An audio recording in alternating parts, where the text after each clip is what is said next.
जय माता दी दोस्तों, मैं आप सबके बीच में एक देवी जी का गीत लेके आई हूँ, तो आप लोग प्लीज सुनिएगा।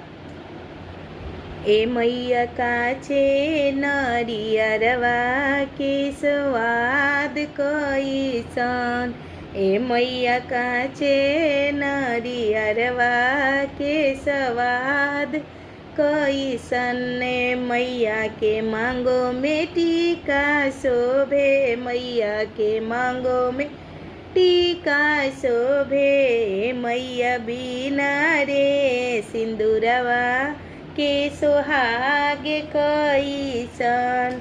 ए मैया बिना रे सिंदूरवा के सोहाग ईसान। मैया काचे डढ़िया निमिया के स्वाद कैसन।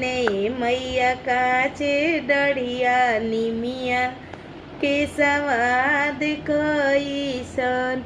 मैया के गाला में मंगलसूत्र शोभे, मैया के गाला में मंगल सूत्र शोभे। मैया बिना रे ढोला नवा के सिंगार कैसन।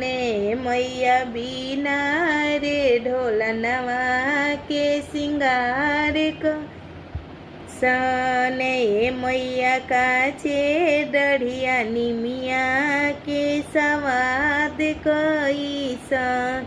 ए मैया काचे डढ़िया निमिया के स्वाद कैसन। मैया के द्वारे शिव का पुकारे, मैया के द्वारे शिव का पुकारे। मैया बिना रे बालकवा के संसार कैसन।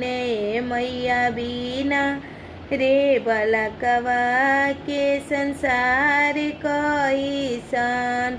ए मैया काचे नरियरवा के स्वाद कैसन। जय माता दी।